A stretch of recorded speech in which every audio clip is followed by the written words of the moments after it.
bespoke radio for the masses. Headline edition, July 8, 1947. The Army Air Forces has announced that a flying disc has been found and is now in the possession of the Army. If the game is rigged, change the game. Game changer. I occasionally think how quickly our differences worldwide would vanish if we were facing an alien threat from outside this world. This is Fade to Black with your host, Jimmy Church, on the Game Changer Radio Network. All right. Good evening. How you doing? Today is Wednesday. That's right.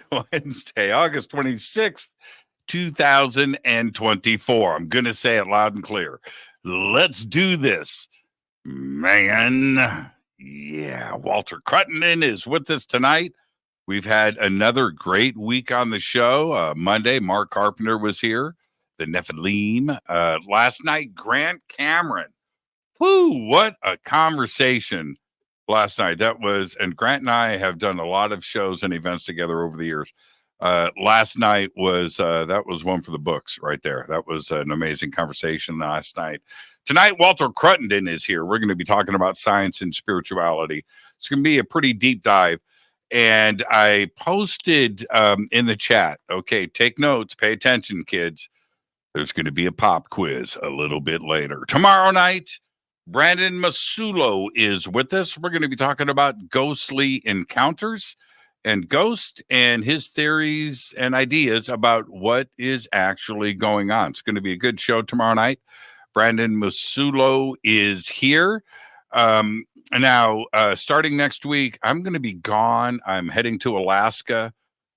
So no shows for about a week. And tomorrow, Christina Gomez and I are taking tomorrow off. And then I am going to be gone for the next 2 Thursdays. So no Fade to Black. Just calm down. It'll be okay. I'll live stream from the ship. So you'll get your fill of me. Don't worry about that. But that's coming up September 6th through the 13th. And then I head back over to Egypt in October. And that is October 3rd through the 14th. That is also sold out. And then I'm heading back down to Peru and Bolivia with Brian Forrester, also sold out. That's November 15th through the 27th.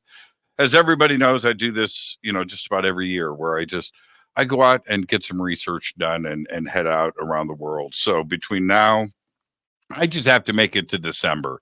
That's my goal. Just make it to December so I could just take a deep breath, relax, hang out with friends and family, and enjoy the holidays. So that's what's going on through November. Yeah, November 27th, all the way up to the start of December. And so let's get straight to it. It's going to be a very, very enlightening conversation tonight for me. Walter Cruttenden is here. He is back, and we are going to discuss. Now, this sounds deep. Well, the subject is a deep subject, but one that when you talk through this with somebody like Walter, you understand things a bit better. So we're going to discuss the conventional narratives about the fall of ancient civilizations and the subsequent rise in consciousness since the Renaissance. We're going to be doing all of that tonight. Now, Walter, of course, is an amateur. Let's plug that in there. Archaeo-astronomer and author of The Binary Theory of Precession. As executive director of the Binary Research Institute, he researches the celestial mechanics of the precession of the equinox. He is the writer and producer of The Great Year, a PBS documentary film narrated by the one and only James Earl Jones. And most recently, he wrote The Lost Star of Myth and Time, a book that provides an alternative view. You see, Walter's on, I can't even talk. When does a guest ever shake me up like that? Walter. It's an alternative view of the history based on the solar system's motion through space. Walter and I were talking before the show, and going back to our conversations that we've had in the past, Walter has been very courageous about thinking outside of the box and what may be going on. We've got activity going on in our own solar system, and we need an explanation for that. He has provided some of his theories and put it out there, and some of it was turned around and confirmed by Caltech. And I remember talking to Walter about all of that, where they said the math works. Now, I'm not saying it's confirmation of, Walter's going to go, hey, I told you so. He's not that kind of person, but he's got to feel pretty good about it. And I would like to welcome back to Fade to Black, the one and only Walter Cruttenden. Walter, that's the best intro I can do for you, man. Man, I want you everywhere I go. You're the lead man from now on. Good job, Jimmy. It's so good to have you back. It's so good to. Hey, I'm going to ask you something that you've never been asked before. Right now, Fire. Okay. Have you ever switched in an app or a program from light mode to dark mode, and then you go into dark mode and you don't know how to run anything? You ever do that? It happens automatically on my Mac when it becomes sunset, right? Yeah. But I'm not switching anything myself to make that happen. But does it throw you off? Just for about a second or two. Okay, so you can adapt. But everything works the same, yeah. It's so funny. Would you like to try dark mode? And you go and you click, and it's cool at first, but then you're so acclimated. You and I are just old dudes, right? And we're set in our ways. And it's so funny. So I switched to dark mode earlier today with the main software that I used to broadcast with. And I swear I am looking at, I don't even know. So, but anyway, welcome back. And let me just start off the show by saying this first for the community. Just thank you for all of your hard work. You've never taken your foot off the gas. You have continued this path, and for the benefit and service to others in the community and the world. So I just want to say thank you for that and all of your years of extremely hard work. And also, there's another part to you too as well, is your development of companies, backing of companies, helping companies out, starting companies, because you believe in a vision too as well. I don't want to leave that off the table. It's a really big deal. So just thank you for your contribution, man.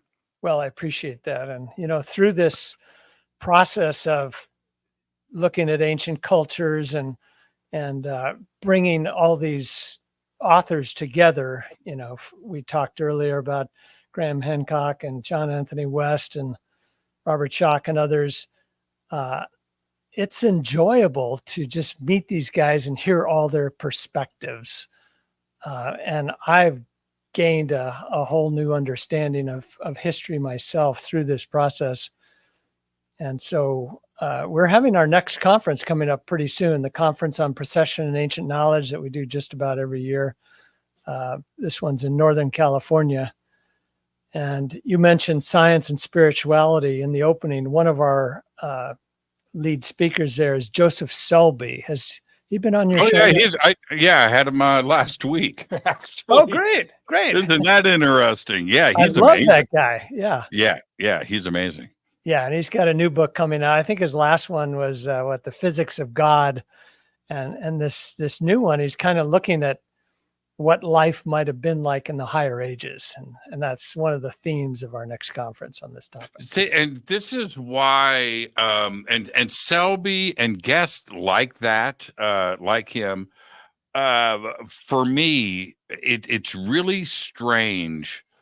In my journey trying to get answers, which I've got more questions than answers, like all of us now. You would think that after all this time that I'd be walking around, a big pillar of knowledge. I'm just a big book of questions now. But it's guests like him, because I'm so interested in these subjects, that the conversations are really easy to have, because I am fully laser focused on this, and he's one of them, man. He's absolutely amazing. And let's actually, that's a good place to start, in that I don't know. This is a question, but with a statement at the front. I don't know how we got here, but what we are taught in the conventional dogma sense about how we got here doesn't fit what the world is starting to find out now. And that includes the age of the universe. That time didn't start 13.8 billion years ago. Time is forever. And there was something here before the Big Bang. Again, I don't have those answers, but that's where it kind of pulls me in a spiritual direction with consciousness and something else, that there is an intelligence out there that is pulling the strings. It's not simple chemistry and particles, is it? I think you're right. There's just too many coincidences, and there's many authors that speak on this, in far more depth than I do. But yeah, this idea that we just evolved from nothing, that doesn't even work in physics, right? Things don't come from nothing. And to think how complex universe it's become, an Earth, it's become a society, I don't know how much you want to go into religion and stuff, but it seems like there's a guiding hand there behind things. Yeah, well, see, that's what I said. I'll use the word spiritual. I mean, because with all the religions on this planet, we were talking about this earlier, right? They all can't be right, okay? Or are they? See, that's the other thing. It's just like they are on to something, though, and what they are onto is something that is beyond our 2 and 3D existence, and that part I agree with. I just don't know what it is. For sure. And, I think there's probably one eternal truth about the universe, but we're all coming from different backgrounds, different cultures, different countries, languages, etc. And so we interpret things differently. And, in the lower ages here, I believe that results in all these different religions, many which at this time on planet Earth disparage each other and, go to war with each other. Hopefully we're growing out of that. But that's part of this whole discussion of the yugas and where we are in consciousness. But you had mentioned, what's going on with the universe, 13.8 billion years. I'm just mostly focused on the last 10,000 years. Do we really understand our history? We were brought up with this notion that anything that came before us must be more primitive under this evolutionary theory. And therefore, we're at the pinnacle of all our heights of mankind's intelligence right now. And that's not what we read in myth and folklore and, from many scriptures around the world. What we read is that, there's this vast cycle of time with alternating dark and golden ages, something Plato called the Great Year. And there's all these references to these long lost higher ages. And I think when archaeology first started, it just sort of interpreted this idea that, well, if anything came before us must be more primitive than these structures in Egypt, for example. They just must have built them with, grunt work and chisels and not much else. And that's what's so exciting about the era right now. We're learning that things seem to be far more advanced, far more organized than we ever thought. And that's kind of where I'm very interested, because if so, then why was there higher consciousness in the past? Why did it decline? And of course, that's what our work's all about at the Binary Research Institute. Well, you know what I find interesting about critics when they want to analyze, like a discussion that you and I are having right now, and their answers are always very elementary, where they'll say the pyramids are just a pile of rocks. And if you take a really close look, you can see it's not that good. And when somebody says that, it's easy for me to realize they've never been there, right? They've never been to the Asarian. They've never been to Peru or Bolivia or Mexico, or looked at the Mayan cultures and looked at some of this stuff. They've never been there. They're looking at a photograph, and they listen to somebody have a discussion about this that has done the research and looked at these places, and then they just want to just dismiss everything and just say, you know what, you guys don't know what you're talking about. And that's their answer. They don't back it up with anything. Yeah. Plus, I think the research is so disjointed. People don't realize how worldwide and vast the megalithic culture, for example, was. There are so many sites all around the world, many still being discovered. I mean, Göbekli Tepe, the oldest site just discovered in our lifetimes. And it's just, when we start to look into it, it's just the sheer quantity of ancient building and organization that was going around too, that suggests, these people were smarter than we were during the Dark Ages, when so much knowledge went away. Yeah. People forget, in the Dark Ages, the most educated person was digging in the mud. That's what the Dark Ages were. I mean, we just lost everything. And that's recent history. That's not deep past. But when you go to, these critics, if any of them, Walter, went to, I just brought up the Asarian, so I'll bring it up again. If they went to the Asarian, walked down into the pit itself, and stood in between those blocks and looked at that, they would have a completely different understanding.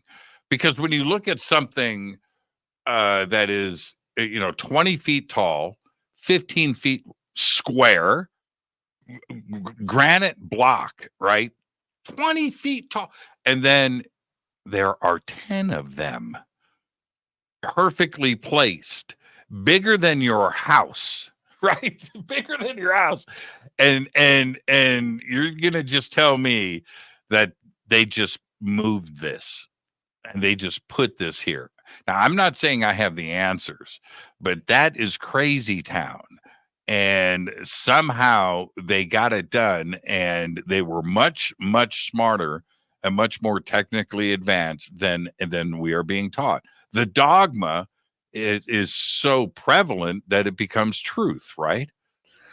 Well, yes, it's been the dominant theory that evolution must govern everything, and it only goes in one direction. And maybe it's only goes in one direction for a period of time, and then things reverse. You think about the cycle of day and night. It's driven by the rotation of the earth, and it causes us all to wake up, be active during the day. Photosynthesis occurs, everything's buzzing. And then when we turn away from the sun, everything starts to fade. And, we go from a conscious state to a subconscious state. And we think that's real. We think our dreams are real when we're in that state. And that's just caused by the first celestial motion of the earth. And likewise, the second motion of the earth, it revolves around the sun and causes the cycle of the seasons. Again, it just affects trillions of things. In the spring, plants bloom by the gazillions and grow, deliver their fruit. And then when we start to go away from the light again, everything starts to decay and wither and die. And, come winter, the animals are taking shelter. They're flying south. They're hibernating, doing whatever they can to, just hang on to the next season. So it's hard to believe that evolution too just goes in one direction constantly for 13.8 billion years. I think there's just bigger cycles that we're hardly aware of. And again, that's what we're trying to study and find out what might cause those larger cycles. Now, before we get into a more modern context, and certainly we'll move up into the Renaissance. But if we look at the great year and these cycles of time going backwards, are we suggesting here, and I say we, I mean you and I, okay, are we suggesting that if we push it back, I'm going to use round numbers, okay, but let's say we push it back 25,000 years and then reset, and then 25,000 years before that with the precession. Were there civilizations that were upright and functional back then, observing these great cycles of time, or was it developed in the now and then moved backwards? I think there's different types of civilizations, so even right now on planet Earth, you can go to very remote areas and find people that live as hunter-gatherers, and they're getting animals with spears, and they're living from the earth. They're not planting huge monocrops or anything like that. They're hunter-gatherers, and that's in modern times. Obviously, it's a very small part of the population. And so I think, though, if we go way back and listen to some of these stories, so, Plato called it the great year, but one of his compatriots existed maybe 500 years before him. Hesiod spoke of the golden age as a time when mankind lived in tune with nature. She gave of herself freely. You lived to be very ripe old ages. And then when you died, it was just like you go into sleep. There's this very poetic description of what the higher ages is like. And you don't hear a lot of talk about skyscrapers and huge structures and things like that. You see that mankind apparently enjoyed living, very close to nature, supposedly in a pre-Babel age. Telepathy and clairvoyance are common knowledge. And so, our notions of a higher age, a higher civilization right now is, well, they must have had greater technology and, bigger nuclear reactors and whatever. But I remember, just 40, 30 years ago, I was talking to somebody about this subject, and they said, okay, if civilizations existed, thousands of years ago, where are all the telephone lines? Shouldn't we be finding millions of wires all over the place? And I couldn't explain it, but in the 30 years since then, those lines are just disappearing from everywhere as the whole world goes wireless. And so I think they understood things and did things differently than we do nowadays. And so using our current mindset to judge them is a little handicapped. We really don't understand them. But there's great stories that come from the Indians, the Vedic culture called this the Yuga cycle, and from the Greeks themselves that give us some perspective on what these different ages are like. And when we understand that, then I think we can see, oh, yes, they probably were higher in consciousness, chose to live closer to the land. It's only as consciousness is declining that there's this need to start to build stuff and sort of back up the powers we're losing. And then finally writing becomes necessary because you're no longer telepathic and clairvoyant.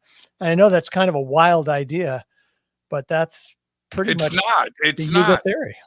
Yeah, it's not. And if we look at historical pictures, all right, historical pictures like the oil fields that used to cover Los Angeles or Pennsylvania, right?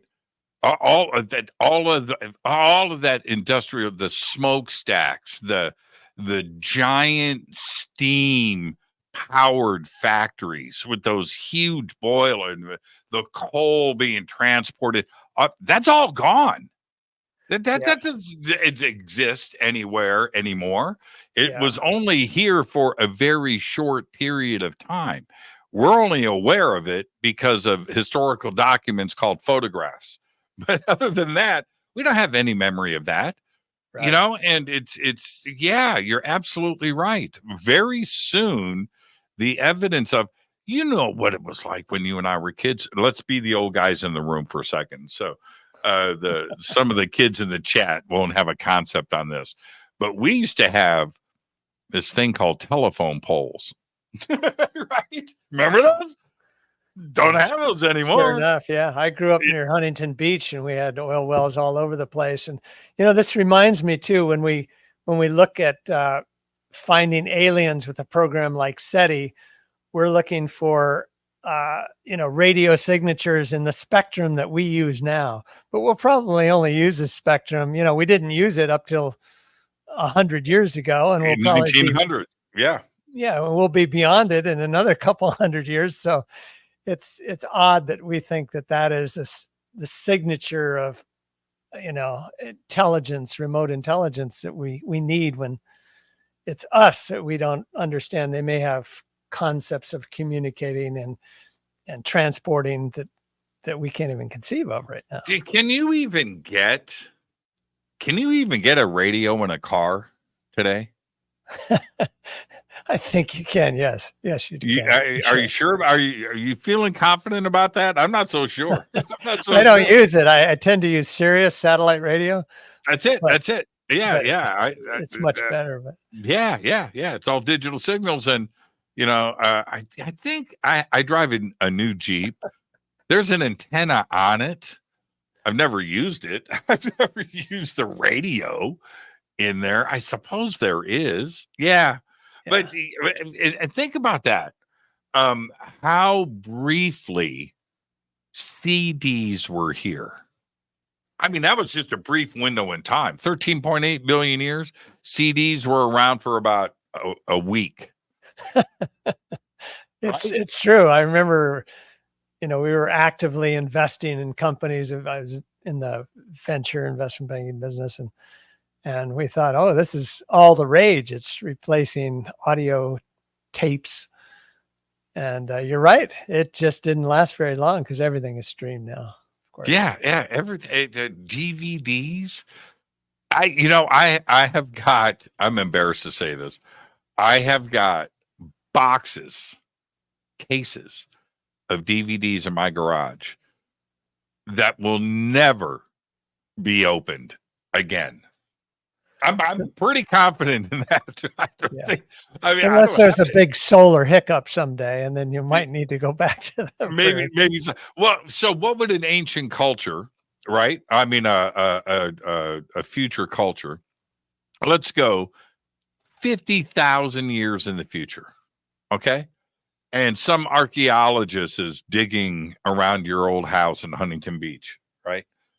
And they pull out, I don't even have a CD in my studio. I've got a pretty nice studio, not as nice as yours, but it's pretty nice. But there's not a CD in here. But let's say they pull one of those out of the ground. Are they going to know, A, what it is, but B, how to get the information off of it?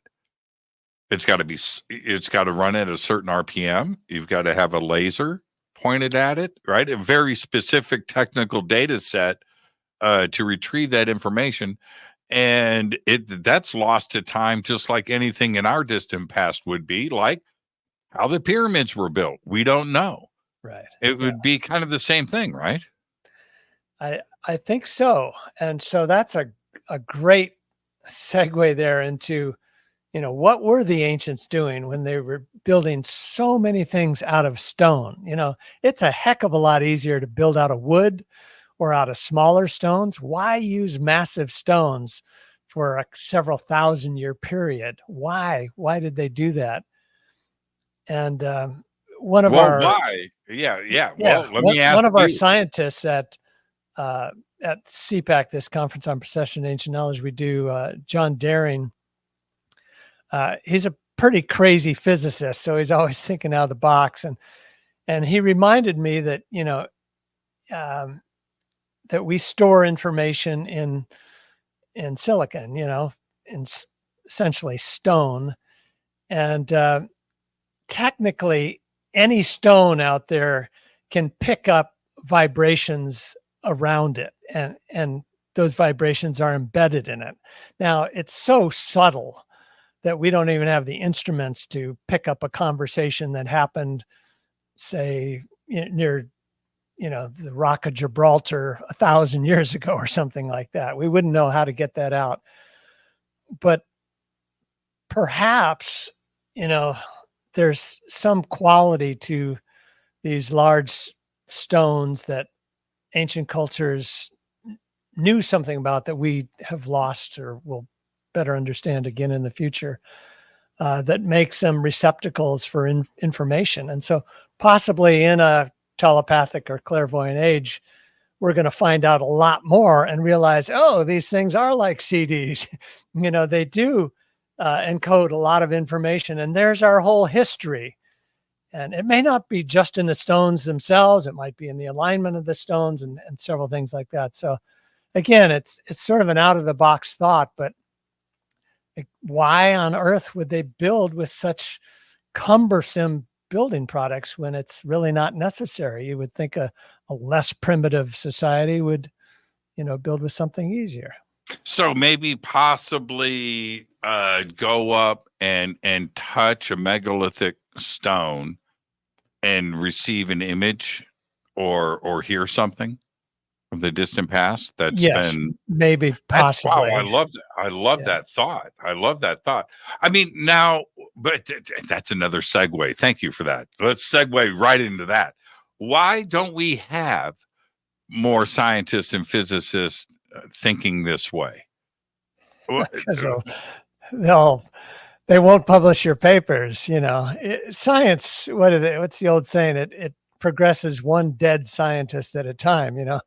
You can't overcome accepted theory with until it just starts to break and doesn't work anymore. Isn't that see, that's the part about science that we've lost sight of. Science is nothing but a long series of corrections.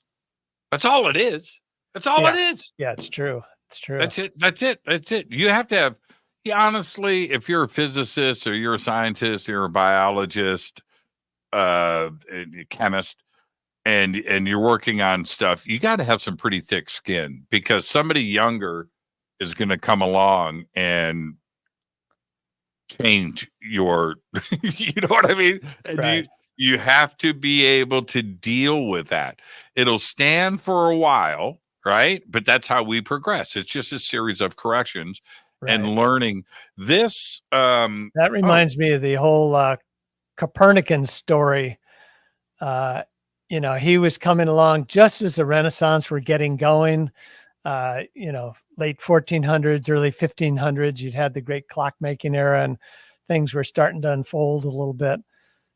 And he was saying, I don't think we really understand how the solar system works. I don't think the Earth is just standing still in the middle and everything's going around us, because they were starting to learn about distances and speeds and, could the sun really go around us every day? Does everything rise in the east and set in the west because it's all moving, or might we be turning?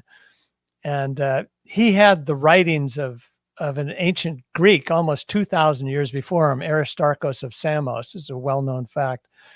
And of course, the Greeks had talked about the heliocentric system, but it was lost, with the Dark Ages and the fall of Greece.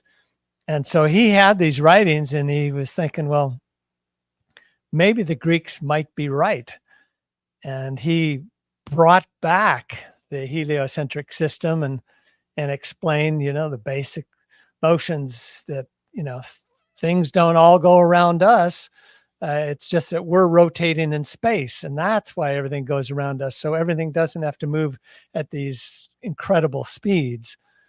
And so he stopped the daily motion of the sun effectively, because he wanted to put it right in the middle, right? middle of the universe is where he wanted to put the sun, make it another fixed star. And the second thing he had to get rid of, well, why does the sun go through all 12 constellations of the zodiac every year, a different constellation each month it'll rise in? And he said, well, it's not that the sun is moving again, but rather that the earth is going around the sun. It's revolving around the sun. And we're just seeing a different 30 degrees of sky with each passing month. And that's why the sun rises in a different constellation. And so it was a whole new radical way of thinking. And he was just killed for it, But see, now let's go to today. That's why we're not progressing like we should, because we don't want to get outside of the system. Copernicus and Galileo, because of the pressure of the church and the dogma and everything that was there, are their ideas radical? Yeah, but let me tell you something. They were also whispered. That was not public consumption stuff. And the development of lenses for telescopes, and that was like drug dealing, right? Yeah, I mean, you had to. That stuff was some underground black market conversation. That includes the texts, the conversations, the equipments. Because if you got caught, you got killed, right? And that's we don't. We don't have that today. We don't have those chance takers that I don't get. Is it just because of money? Is it just that? Is it reputation? Is it selling books? You want to be a rock star physicist and you don't want to upset your fans? Or what is it that prevents creative thought? Well, there's an accepted paradigm. And so if you want to get your papers published, you shouldn't go too far out the accepted paradigm. And so that there's a lot of peer pressure there. Also, it reminds me of this book. I think it's called The Book That Nobody Read by Owen Gingrich. And what he did was he did a study of all the De Revolutionibus, the book that Copernicus had published. And he wanted to see, how many people did what the church told them to do and X'd out certain paragraphs.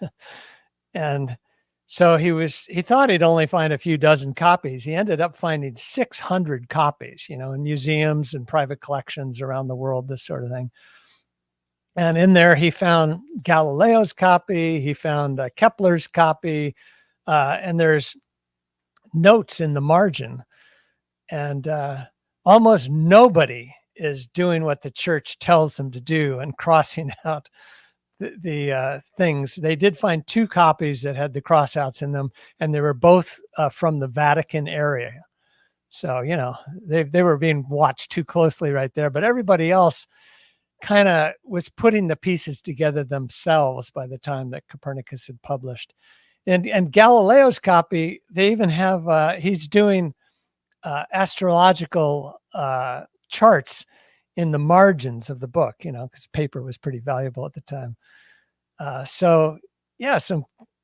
These ideas might not be accepted by the mainstream, but it doesn't mean people aren't thinking, and you kind of feel that happening right now, that the mainstream still has a kind of a myopic view of history. Whatever came before us must be more primitive, but a lot of people are asking questions. No, that can't be. That doesn't fit with the archaeological evidence.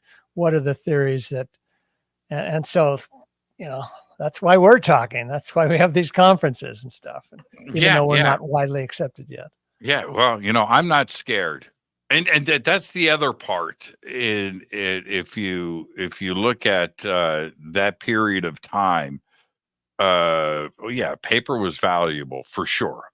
Anything of manufacture was hard to acquire. I get that part, but the other part is to communicate that you and I would go down to, as kids, we would go down to certain parts of town, music community, whatever, and flyers would be handed out. Okay. It could be about politics, UFOs, or a band's concert. Maybe there's a poetry thing, whatever. A flyer, right? A piece of paper. Now, how far does that piece of paper go? How much communication happens off of that flyer? You print up 1,000. Do 1,000 people show up? No, 10 people show up. And it was the same thing with communication back then with Copernicus or anything that was going on back then. Communication was limited, man. It was hard to spread the word. It was just difficult. It was difficult 50 years ago, let alone. That's very true. And it's all changed today, right? It's all changed. Today we've got this, Walter. Right. And people can go and pick and choose in what they want to learn and get that information in nanoseconds. Right. But some of the big authorities don't like that. Who is the one just recently arrested, head of Telegram in Europe? Yeah. Oh, you know what I was doing today when you and I started talking today? I had my phone in my hand. I was deleting Telegram. Yeah, I was taking it off my phone. After reading, I don't use Telegram. It's on my phone. But I didn't realize the history of Telegram. I don't even know if what I'm reading in the media is true about Telegram or anything, or him, or I don't know. But it was enough for me to go, is that on my phone? It is. I was uninstalling it. Yeah. I was uninstalling it. But yeah, the ability to share today has elevated our ability to understand. Our ability to, if you took, let's talk about this for a second. If you took this basic knowledge that we have today of fundamental stuff, the internet, teleconferencing, and sharing of packet switching and digital transmissions over the internet, okay? Today, it's all fundamental, server farms, and everybody generally understands what that is. But if you talked about this 100 years ago, the ability to understand and comprehend that is not there. It's like voodoo black magic. You know what I mean? And today, we have the ability to understand and comprehend much more than we've ever have in the past. Yes. Yeah. Well, you think just at the turn of the last century, the 19th to 20th century, 120 years ago, the economy was almost 98% agriculture and only 2% other. And now it's almost completely reversed. And so, yeah, you go 120 years ago to a farmer, and if you go back in time and show them your iPhone and show them some animations and talk to somebody in China, it'd spook them. That would get you killed. Yeah, and you'd probably be arrested or accused of being an alien or something like that. That's how fast things are moving nowadays. Yeah.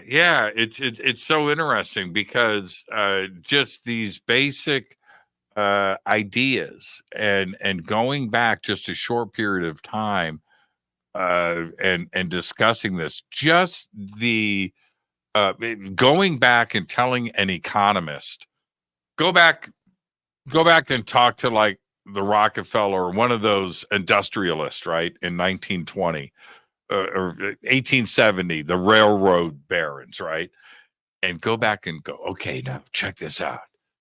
In about 100 years, the most important commodity, the most valuable thing in the world is going to be your personal information. Man, get out of here. Get out of here with that. It's going to be diamonds and gold and bigger factories. And you're right. It has completely flipped in the other direction. Why Now let's go back to the Renaissance. Let's get into some spirituality for a Can second. I riff off one of those, that last point, if I may? And Riff that is, away. so why were diamonds and gold valuable throughout history, right? There's many rocks that are more that are rarer than diamonds, and metals rarer than gold, but these things have kept some power, and certain other gems. And we were talking about the stones and what properties they might have. In ancient times, you find gold and certain jewels are very valuable. And who are the people that have them? They're sitting on these thrones, on these ley lines, wearing them in a crown on their head, and they are, they're supposed to be the enlightened ones. That was the early leaders were all supposed to be that way. Obviously, got completely corrupted during the Dark Ages. But some of the myth and folklore about the higher ages is that there are valuable properties to these metals and certain gems that we've lost our understanding of what they're truly used for, interdimensional sort of stuff. And that might be something that we discover again, as the ages progress and consciousness expands once again. The Russia is sitting on more mined diamonds extracted, right, in vaults, so much that if De Beers, and that's the controlling elite, right, they're keeping those off of the market. Why? Because diamonds are really worthless. That's how many diamonds are in Russia right now. I mean, literally would be worthless. It's like glass. It's like that. It's a crazy thought how they control the masses like this, and Russia just isn't allowed to sell that stuff. They can't. The diamond market would completely disappear. Right. It's supply and demand determines the price, and therefore you want to limit the supply. That's the economical side. The other side is it keeps Russia in check. Yeah. As well. But my point about the ancient wisdom of knowledge and of gems and metals is that there is some inherent value in them that we've lost. And when we understand that inherent value, they'll become more valuable once again, because they'll have an additional purpose besides decorative, right? Yeah, and there is something specifically about gold. There is, I think there's an intangible that you're referring to, value to it. There's an intangible that we once knew and we don't understand today. There's that. It also has an effect on our eyeballs. We love to look at it, right? It's just like the right frequency. It just looks great. It's malleable, right? It's obviously a great carrier of electricity. We know that too as well. So it's got all of these really dynamic properties to it. But then there's this intangible that absolutely stirs our consciousness, our emotions, our heart rate, right? Changes when we observe it. Yeah, there's something about it, and we've lost it. Well, okay, so let me ask you this. And I ask every, including Joseph Selby, I ask every guest the same question, and I never get the same answer, so there is no right answer. Is consciousness of the physical, or is it non-physical?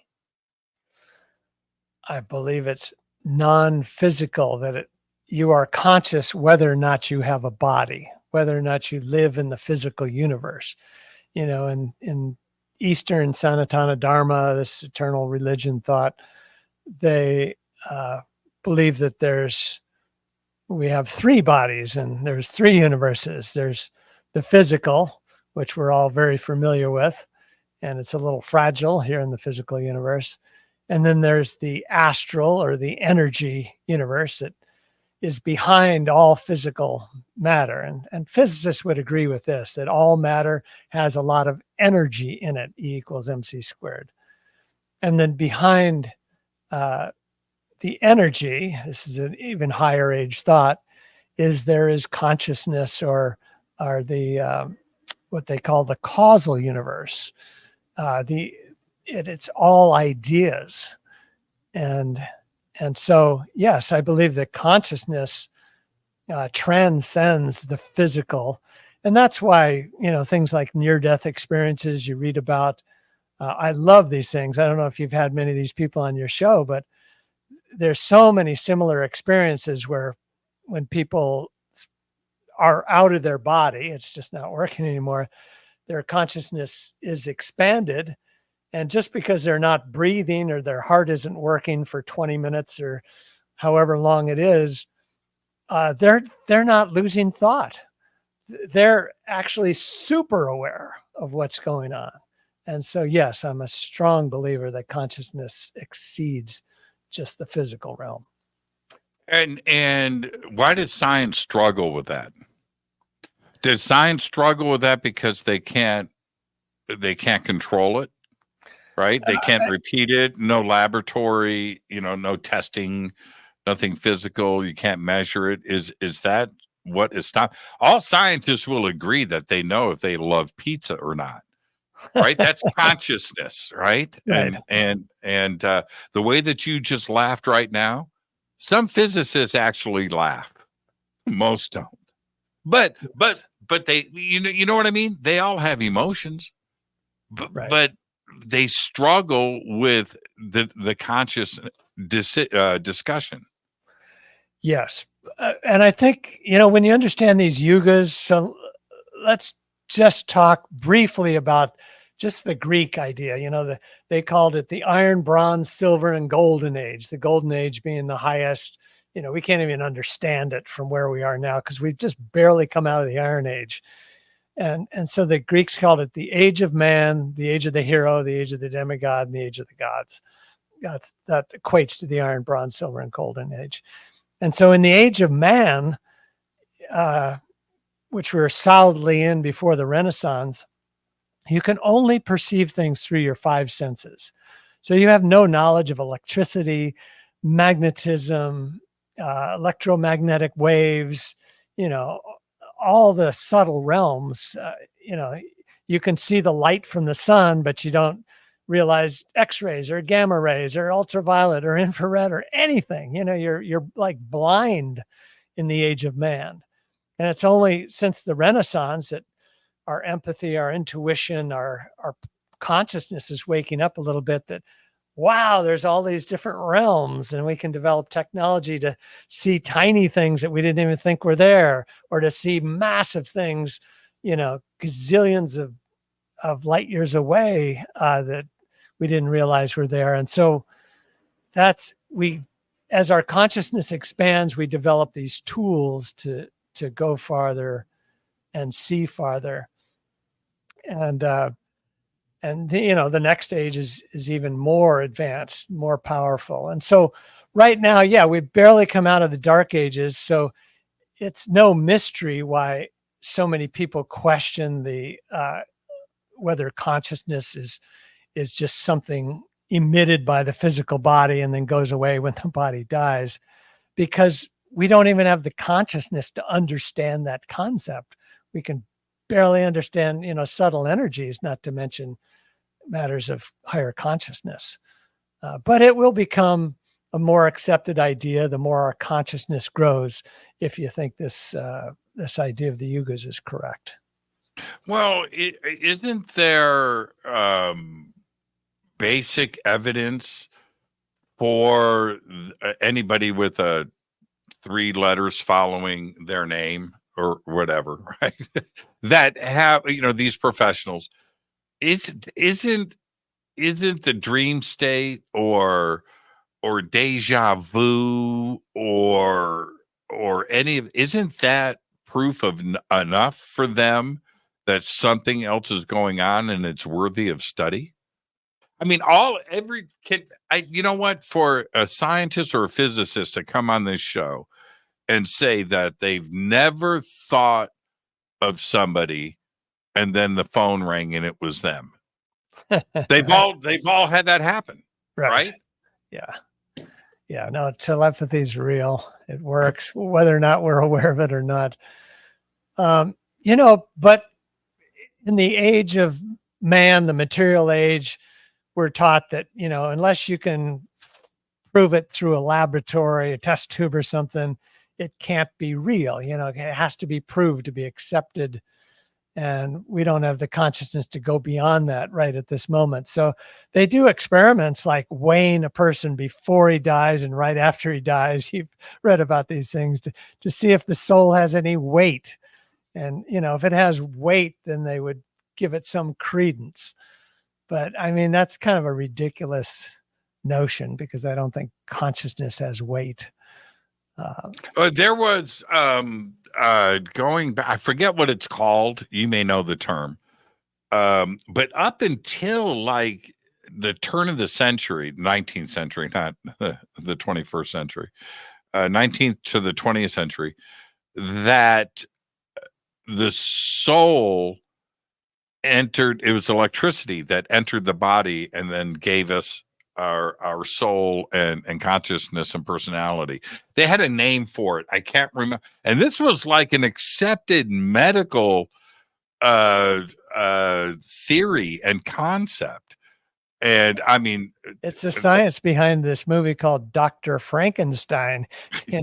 He puts together a body and it's got a big steel rod going through the neck.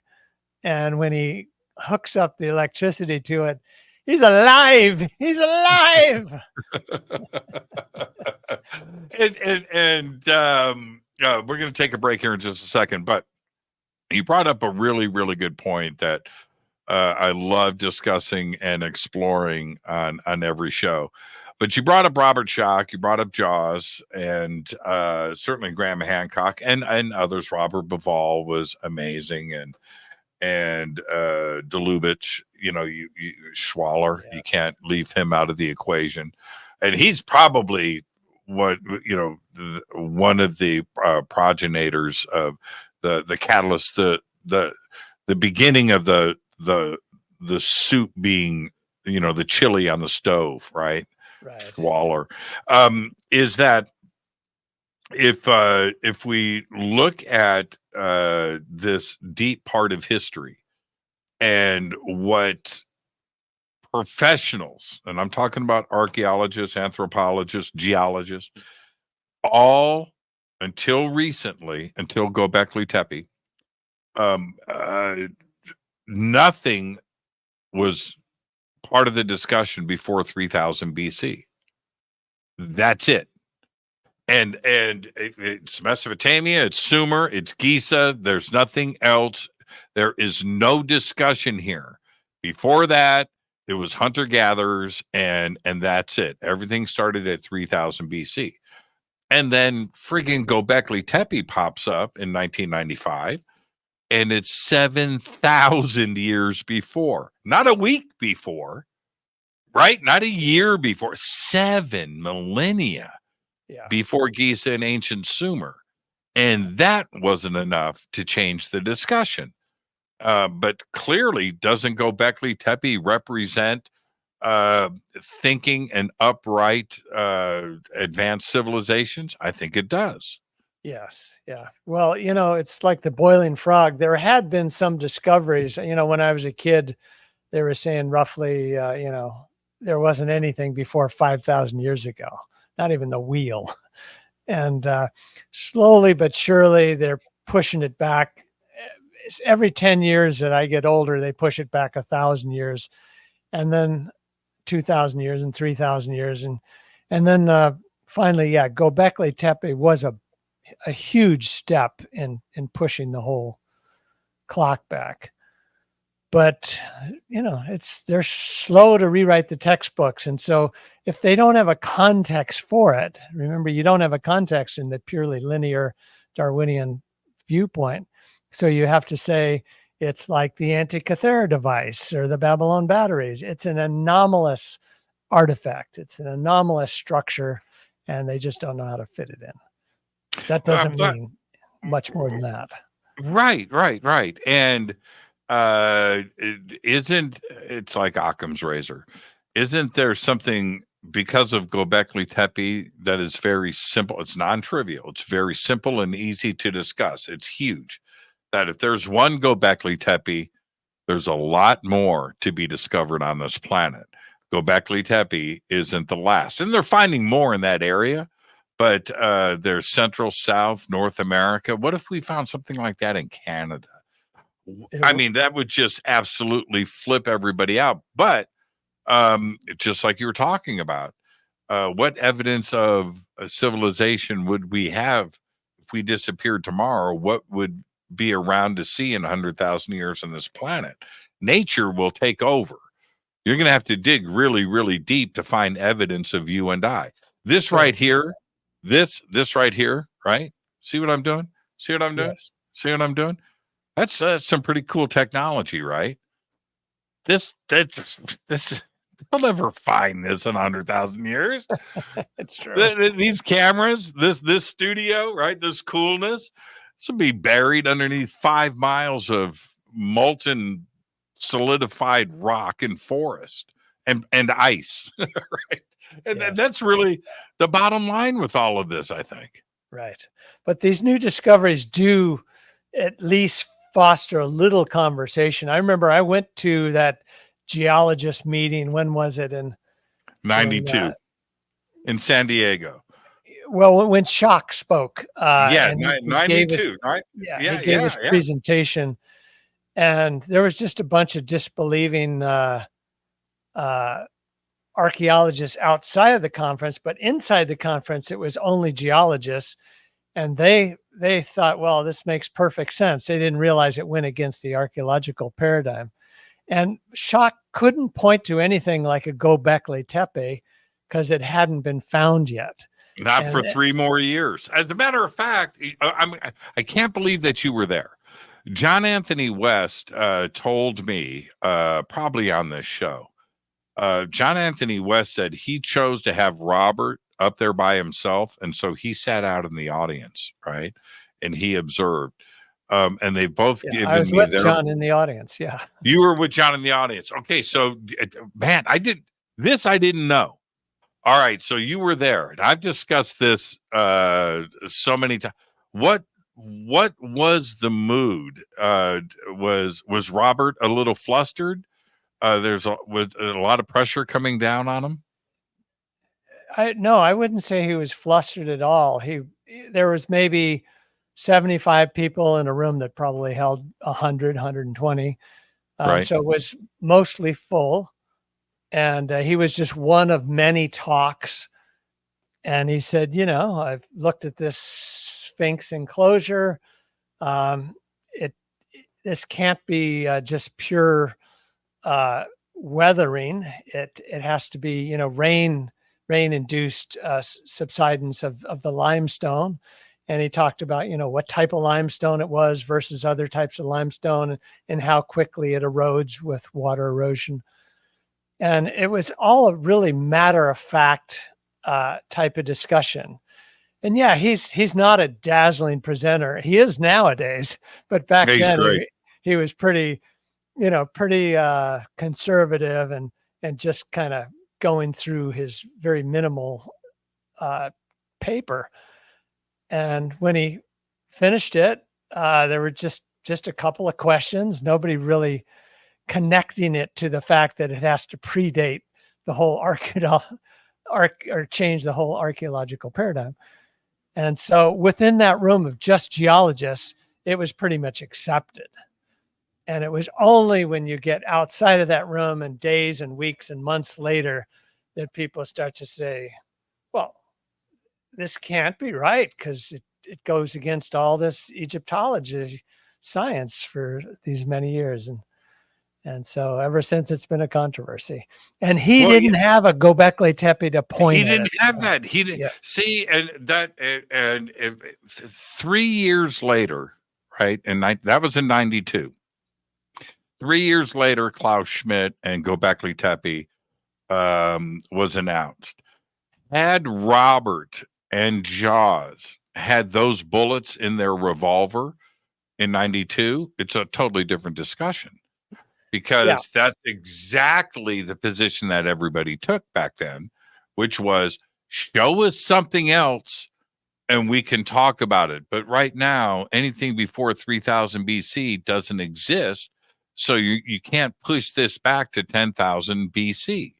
There's no there, and then boom, 3 years later, Göbekli Tepe. Yeah, but completely independent guy, Klaus Schmidt, dating it. So there's no collusion. It's and so that is there, and more and more people are learning about it. More and more people are trying to come up with a concept that fits in all these anomalous architectures and artifacts. And I'm hopeful we're going to get there. I think we're going in that direction. Well, why do you think? Okay, we will break for a commercial after this next question. Why is it? Because you work with dates and the precession and numbers and cycles of time. Why? What's your idea behind 10,000, 11,000 BC, 10,500 BC showing up all the time? Different countries, different sites, different cultures, but that number constantly gets landed on. Why? Well, it comes up in a couple of different discussions. One about when was the last peak of the golden age, and if it's roughly a 24,000 year cycle, as many believe, then and the low point is 500 AD, then the prior high point is going to be 11,500 BC, and that's really close to. Then they come along and find Göbekli Tepe, and so it appears to be a temple they're building at just about the height of the golden age for some reason. So there's those two coincidences, and then the Epic of Gilgamesh, Younger Dryas, Epic of Gilgamesh, the Edfu Builder's text in Egypt, Plato's Atlantis.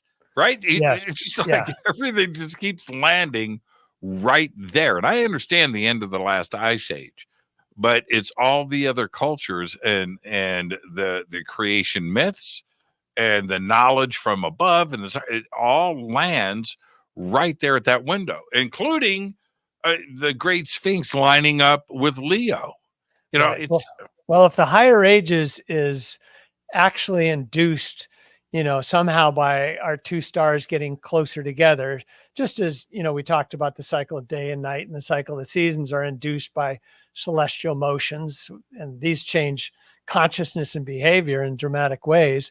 So maybe something about the solar system getting closer to its potential companion star helps induce this higher age, and it happened to be at the dates we're talking about. So, but that's a long topic, and maybe we get into that in the second half.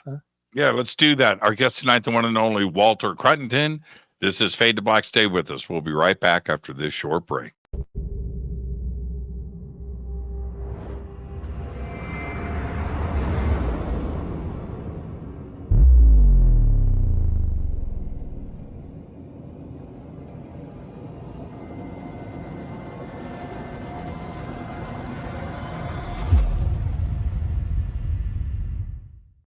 Subscribe to our YouTube channel to get your alerts and access to over 2,000 videos. Click that subscribe button right now. Go to jimmychurchradio.com and get the Fade to Black official podcast. 2,000 episodes, all of them commercial free for just $2 a month. Hi, this is Jimmy Church of Fade to Black, and I want to invite you to come to Alaska with me on the Contact at Sea cruise. It is this September 6th through the 13th, 2024. We are on the largest ship in the Pacific Ocean. That's right, the Ovation of the Seas. It's an amazing cruise, and a ship this big is so much fun. We've got lots of activities and lots of great speakers. We are leaving from Seattle to Sitka, Alaska, Skagway, Juneau. We're going to end the cruise in Victoria, BC, and arrive in Seattle on September 13th. We've got a lot of amazing speakers, including we've got Seth Shostak, Scott Walter, Stephen Bassett, Daniel Sheehan, Daryl Sims, Mas Adi, Vivian Chavez, Grant Cameron, Geraldine Orozco, Misha Johnston, and Melanie Aguirre, and a whole lot more. All you have to do is go to divinetravels.com. You can also go to contactatsea.com. Both are going to take you to a full event schedule. You can check in, look at the boat, get things ready to go, and maybe get a cabin with a balcony. That's what I'm talking about. Come see the whales. Come check it all out. Let's go to Alaska this September 6th through the 13th, 2024 with me, Jimmy Church. Now, when you head to divinetravels.com or contactatsea.com and get signed up, you know what? Use my name, Jimmy Church. I'll see you there September 6th through the 13th, 2024. Let's go to Alaska.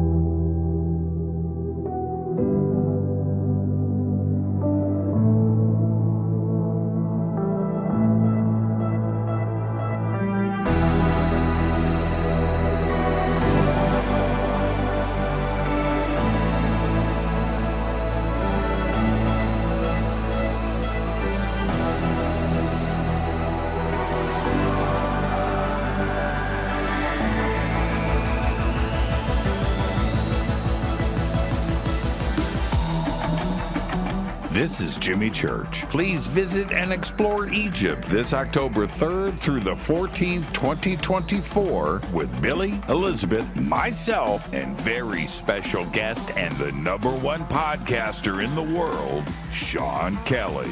It's simple to do. Just go to forbiddenknowledge.com and click on upcoming tours, or click on the link below. We'll see you there. Watch Into the Vortex on Gaia TV. It's fade to black for the screen. Simple to do. Go to Gaia.com, search Jimmy Church, or click on the link below.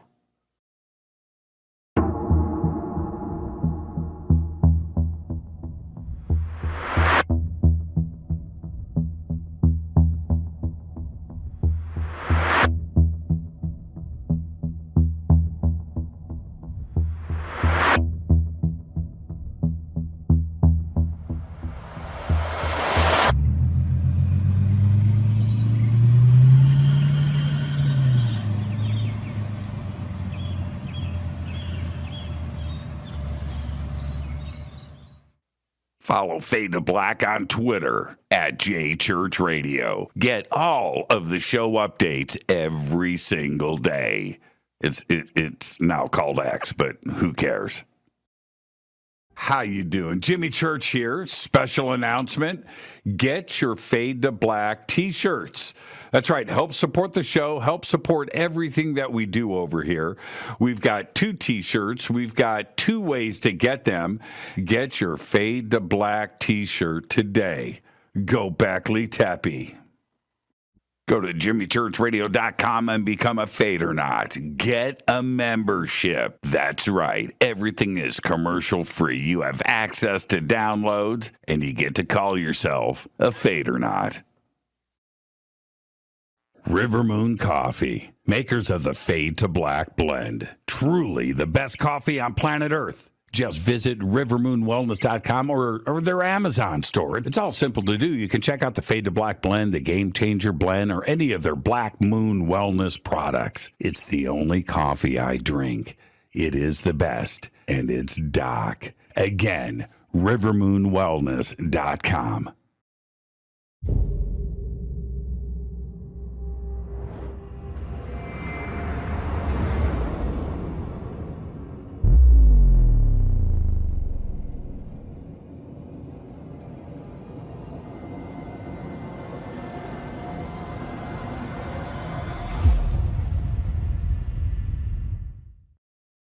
All right. Welcome back. Fade to Black. I am your host, Jimmy Church. Tonight, our guest, the one and only Walter Cruttenden. And Walter, I'm going to use my tool here that whenever I talk about the precession, I use my alien hacky sack. Okay, so Gotta have one. you got to have one, right? So here's my ET hacky sack. And so for the audience, this is, some of you understand this, but so you can kind of absorb where we are about to go next. Let me just say this. This is the Earth. Okay, so it's not, right, this is the Earth. And we know about the Earth's rotation. But precession is we all picture the Earth doing this, but that's not what's going on. There's a slight angle that is happening, and every 25,000 years, this angle changes and resets and gets back. But there's an offset there, and it takes 25,000 or so years. What's the number? 24,490 or whatever. I'll let you say.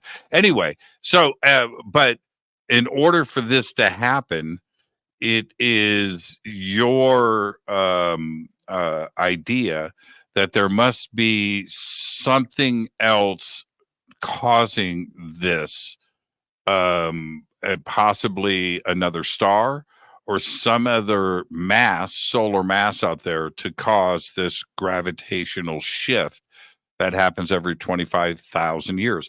Now, am I explaining that in a kind of correct, basic way for everybody to just start off this conversation? Yeah, I think that's sort of the thing that most people understand, which is very little right now.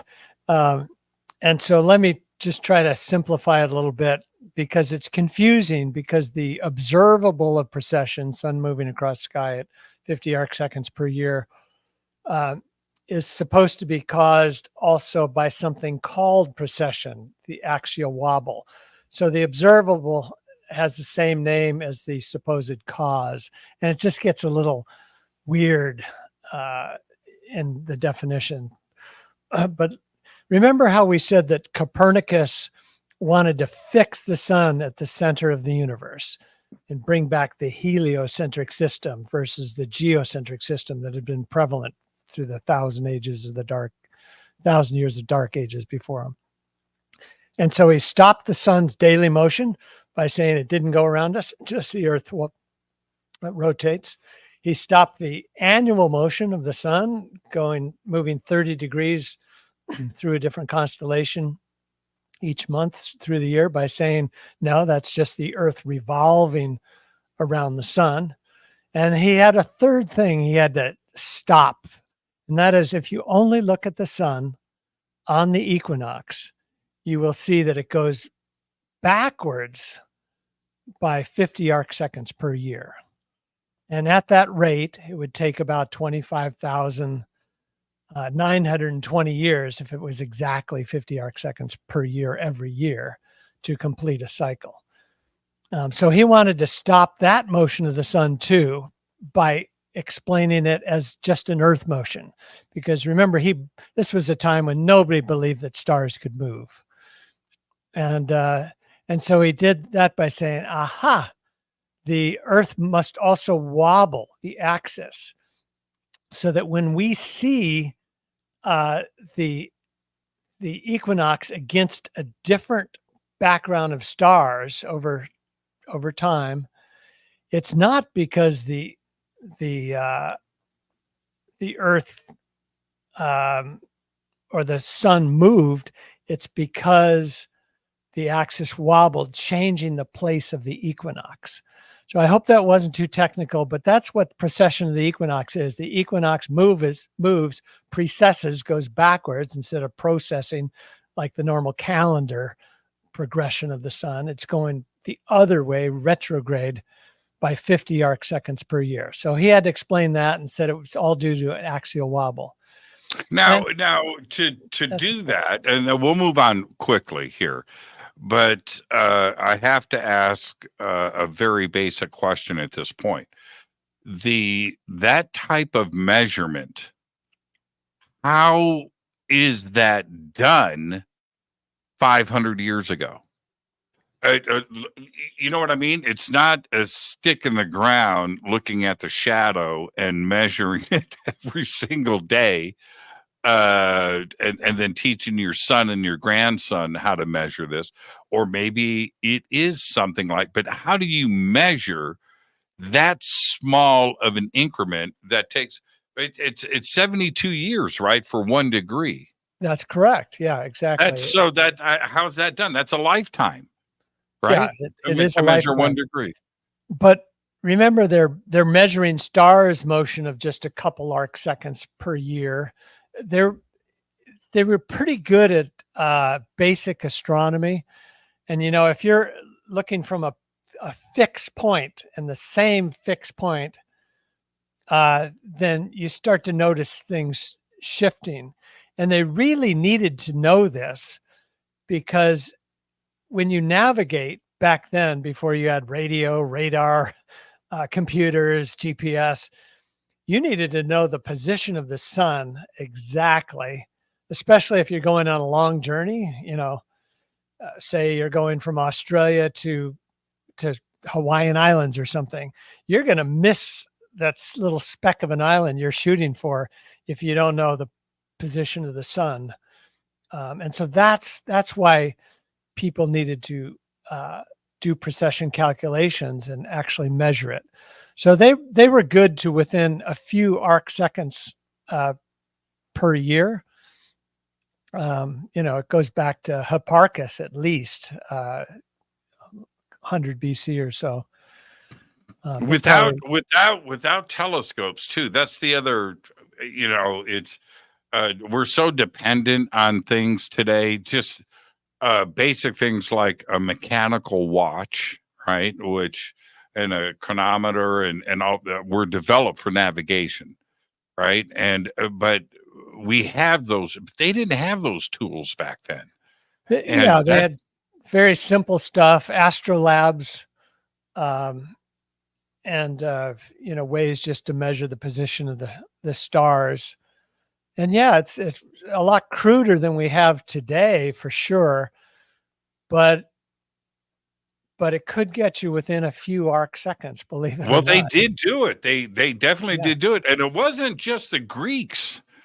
The Mayans were onto this. Göbekli Tepe represents something astronomical to me. I don't think we've figured that out yet. There's a lot of ideas out there, but it seems that way to me. But you go to different sites around the world. If you go to Pumapunku, Tiwanaku, there is an astrological something cosmic going on there. Yeah, it's just amazing. And look at the construction of the Great Pyramid.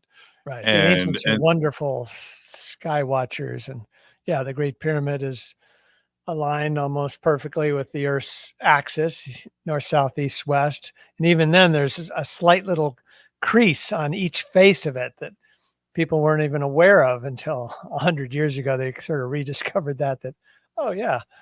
And that was, you know what? And that was luck. That was a British plane flying over on the equinox and catching the shadows and taking a picture. Yeah, right. Just amazing. Until then, we thought that it was 4 sides. And now we understand it's an 8-sided construction. Yeah. Rediscovered, lost knowledge. Yeah. Amazing. Okay. So, back on precession. Back to this. Okay, so the basically Copernicus had to fix the sun, so he says the Earth wobbles, and but he didn't know how or why it would wobble. And so 150 years later, Newton comes along. Newton's just sort of discovered gravity. And he said, okay, well, if the Earth does wobble, it must be due to the sun, the biggest object close to us, and the moon, the closest object, big object near us. And, these two things seem to affect the tides, because the tides are somewhat correlated to the position of the sun and moon. And therefore, it must also be wobbling the axis, because the Earth's a little oblate.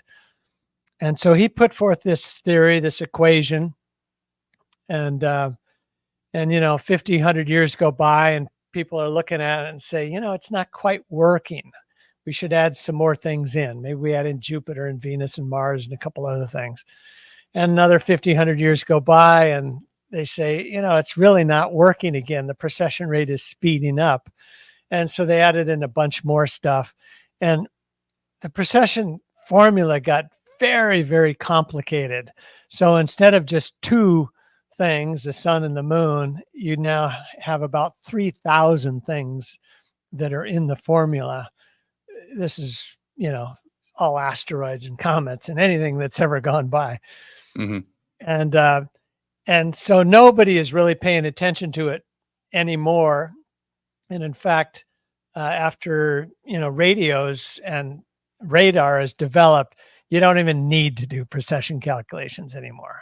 So it was never fixed, the precession calculation, the precession theory, call it the lunisolar theory of precession. And they just throw in a few tweaks to try to make it work, but they don't need it. So they don't pay a lot of attention to it. And there is an alternative theory that I actually read about in a book, but it's in many other places. I first read about it in this book called The Holy Science by Sri Yukteswar. It's written in 1894.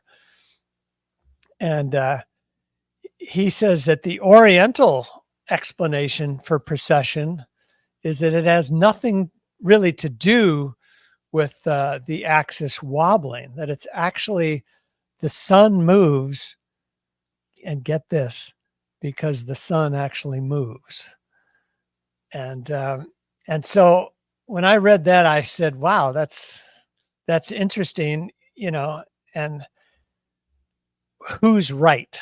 And I knew that Western science, of course, said that the Newtonian theory, even though it had a few problems, was correct, and that's what everybody embraced. But because it had a few problems, I wondered, could this other one give us precession predictions that were more accurate? And so we built a model of, how do you predict precession if the sun's moving in a 24,000 year orbit, and that's causing the equinoctial point to move? And it turns out it's like 40 times more accurate. So even though we don't know of a companion star to the sun, which is why the sun would move, it has to have a big mass to go around, at least the formula works better than the current theory of precession. And so I hope I'm not getting too technical, but in bottom line is the current wobble theory of precession is very broken. It has no good explanation for why the precession rate increases every year versus this binary theory of precession. The sun moves because it's actually moving, curving around something, has very few problems. It only needs 6 variables for anyone to calculate it. So it's super simple. And as mentioned, 40 times more accurate in predicting the acceleration in the rate of precession. The reason the sun moves faster every year, it was going 50 arc seconds per year when we started to measure it pretty accurately 200 years ago. 150 years ago, it's going 50.1 arc seconds per year. 100 years ago, it's going 50.2 arc seconds per year. 50 years ago, it's going 50.3 arc seconds per year. In the calculation today, it's moving 50.4 arc seconds. So what is causing the sun to speed up? Is the Earth axis wobbling even more? Is the moon and sun coming closer, shaking the Earth even more? No, the moon is actually fading from the Earth. Gravity is getting a little weaker. the Earth and Moon system are fading from the sun, getting a little weaker. If anything, precession rate should be slowing down, not speeding up. And the reason it's speeding up is, that's the reasonable way to look at it, right? Yes, it is very reasonable, very logical, but it has one huge flaw, and that is, okay, if the sun's curving through space at that rate, what's it curving around? It takes a huge mass to make the sun curve, right? The sun's big. And you talk to most astronomers and they'll just say, well, if we were in a binary system, we would know it by now. And so that's, where we've really done a lot of work over the last 20 years. And at first we were all the only ones looking by ourselves. It was very lonely. And then, about 7 years ago, Caltech. Was it Mike Brown? What was his name? Yeah, Mike Brown and Mike Brown. Yeah, Constantine Badagin. I'm not sure how you pronounce his name, but they didn't talk about another star, but they said, "Whoa, something is pulling on our solar system." They started finding all these dwarf planets, Pluto-sized planets beyond Pluto, and they found Sedna and others. And I think they're up to 6 or 7 of them now. I think they call them the 7 dwarfs. But anyway, they had to reclassify the planets. Instead of being 9 planets, including Pluto, there's now 8 classical planets and a whole bunch of dwarf planets. And what they found out about them that makes them believe that there's some big object influencing the whole solar system is that they're all inclined to the plane of the solar system where the other planets are. The farther you go out, Pluto and others, Pluto's 17 degrees inclined. Mm-hmm. And so something's sort of pulling on them, stretching them. And also, they all have their perihelions. Their closest approach to the sun is all on one side of the sun. I mean, that's a statistical improbability. It's just unless there is something out there. And so what Mike Brown, and I remember immediately calling you and getting you on Fade to Black when that press release came out. You remember that? I was like, dude, this is crazy. And because Mike Brown's statement was, I think it was profound. It was extraordinary. He said, look, we can't, I'm paraphrasing here. He said, we can't see it, but something big is out there messing with Neptune and Uranus. We can see, we've never been able to explain these inconsistencies in the motion of those 2 planets, but something funky is going on. And the only thing that supports it is this math, and the math works. Something is out there, but it's beyond the reach of sunlight. Therefore, we can't see it. And that's an extraordinary thing for an astrophysicist to state, isn't it? Yes. Yeah. And it's not just the effects on the large distant classical planets, but it was really all these dwarf planets showing very similar behavior that's just can't be random.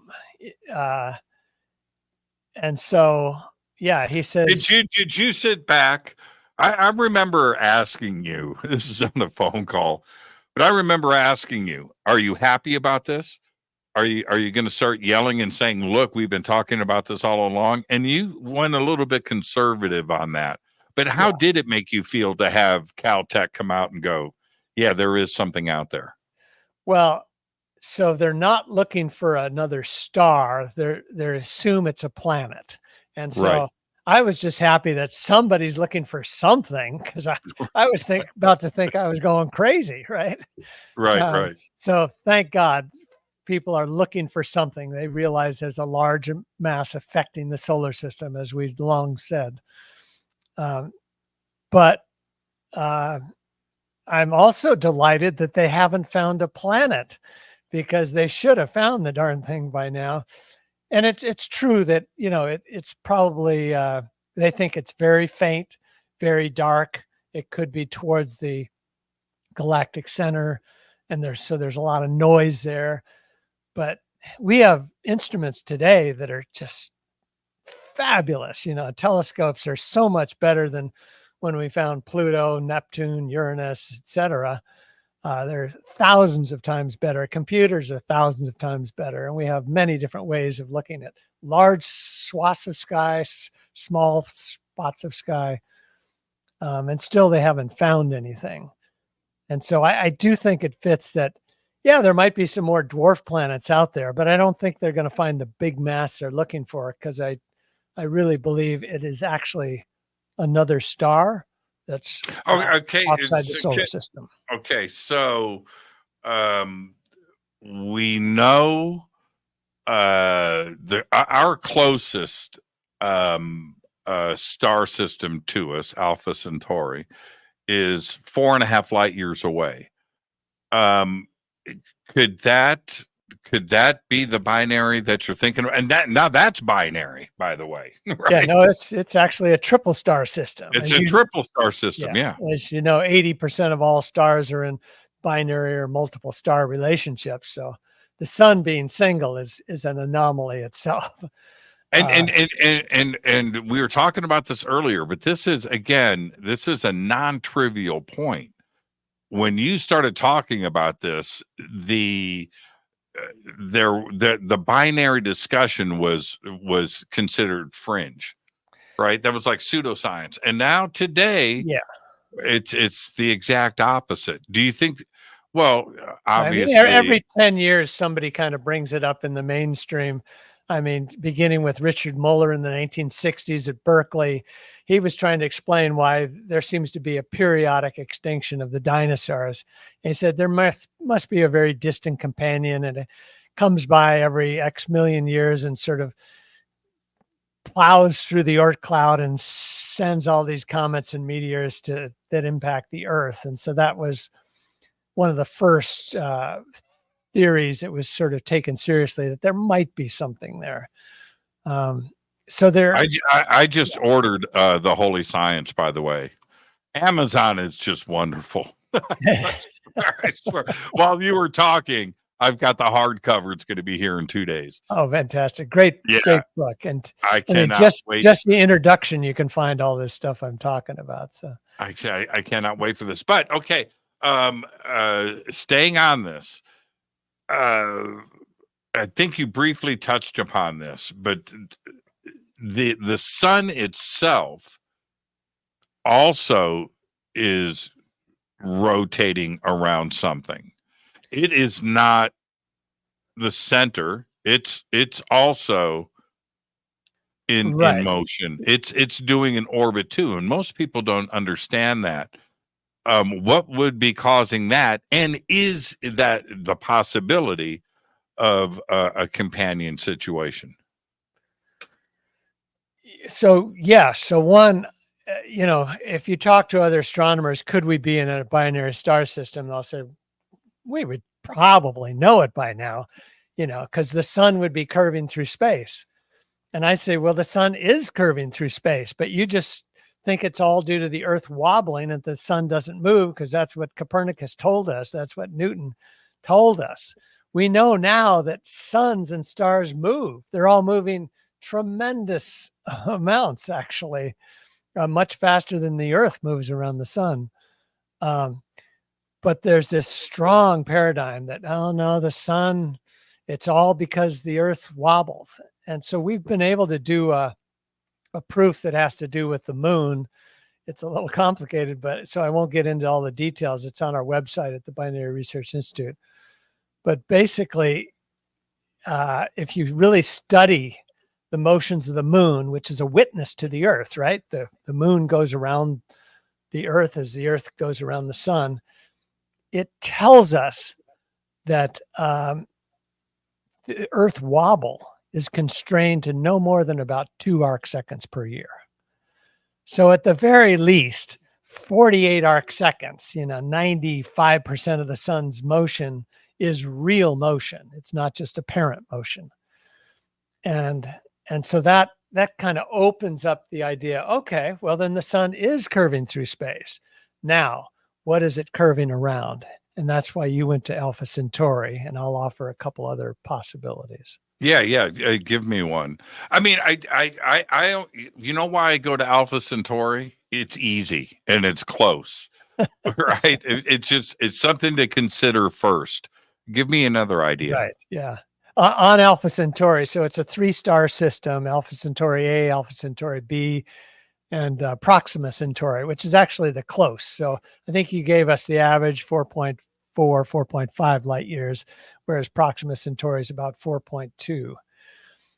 The next stellar system is Barnard's star, which is currently 5.95 light years away. And it's thought to be a single system. Still studying it, still not sure, because it's a small red dwarf. It wasn't discovered until 1915. Remember, this book is written in 1894, and he talks about a star but doesn't name it. And then Barnard's 20 years later in 1915 is discovered, and it's found to be the second closest star. And then just last year, the news comes out that Barnard's will be closer than Proxima Centauri is now. It's supposed to come within about 3 light years.